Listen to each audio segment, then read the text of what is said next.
If you've heard that overtime pay is now tax-free, you might be wondering, is all of it exempt?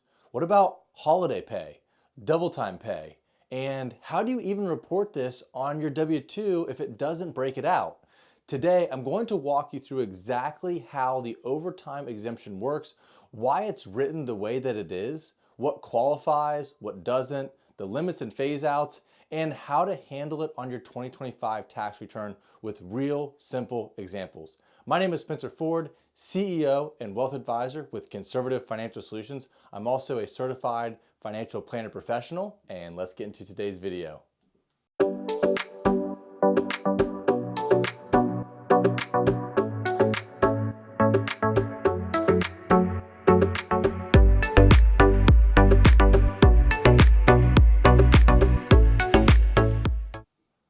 The One Big Beautiful Bill, signed into law July 4th of 2025, created a new federal income tax deduction for qualified overtime compensation.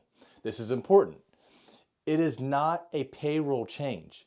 It is not a paycheck level exemption. It's an above the line deduction claimed on your tax return, and it only applies to federal income tax. You still pay Social Security tax, Medicare, and state taxes on overtime. Here's the rule that trips people up, and it's the most important thing to understand. Only the overtime premium is exempt, not your base pay. If you normally earn $20 an hour and you work overtime and you get time and a half, so you're paid $30 an hour, the $20 is still taxable. The extra $10 is the part that may qualify for the exemption. You do not get to exclude the entire overtime paycheck, only the portion paid above your regular rate. Congress wrote the law this way for a reason. Federal overtime law, the Fair Labor Standards Act, only requires employers to pay 1.5 times your regular rate for hours over 40 in a week. So the law only exempts what federal law requires, not extra incentives, bonuses, or premiums. This prevents employers from relabeling normal wages as overtime just to avoid taxes. So let's walk through some simple examples. You earn $20 an hour, like we talked about. You work 10 hours of overtime at $30 an hour. So here's the breakdown. Regular portion, 10 times $20 is $200. That's still taxable. The overtime premium was 10 hours times $10, which is $100. That's what's potentially exempt for federal taxes on your tax return. Only $100 qualifies, not the full $300. Now, let's talk about double time, holidays or Sundays. So some employers will pay double time for holidays or for voluntarily working on Sundays. This is where some confusion happens. Federal law does not require double time pay for holidays or Sundays if your employer provides that to you. So if you earn $20 an hour and you're paid $40 an hour on a holiday, but you're not over 40 hours for the week, then none of that extra pay qualifies for the exemption because that extra $20 is a voluntary holiday premium, not federally required overtime. So the result is a $0 exemption. Now, scenario B, holiday work and you're over 40 hours. Now assume you're already over 40 hours for the week. Federal law only requires the employer to pay $30 an hour, time and a half. So the breakdown would look like this. You have $20 of base pay. That's taxable. $10 is required overtime premium. So that's potentially exempt on your tax return for that overtime pay. The extra $10 that you get for holiday premium is taxable. Only the required overtime portion qualifies, not the extra double time bonus.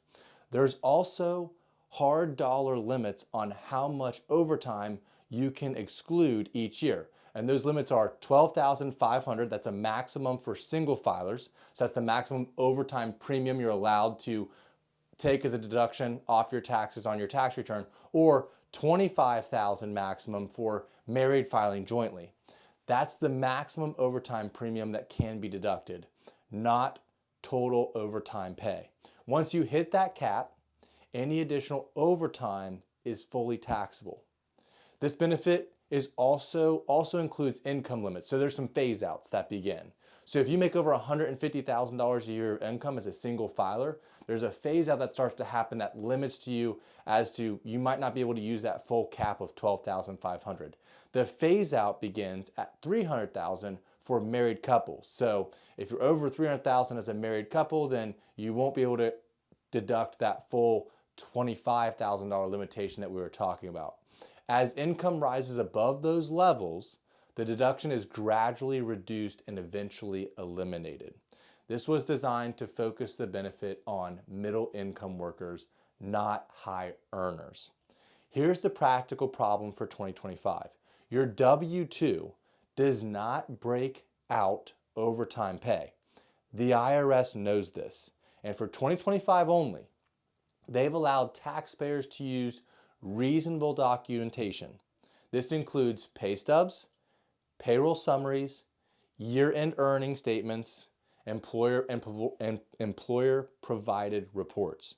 If your overtime is time and a half and your payroll only shows total overtime pay, a reasonable method is to assume half of that amount is the premium portion, and then you then claim that deduction on Schedule 1 of your Form 1040 as an above the line deduction. And most importantly, keep your documentation. Here are the biggest mistakes that we're starting to see already. Excluding the full overtime rate. You can't do that. Including holiday or Sunday premiums. You can't do that like we talked about.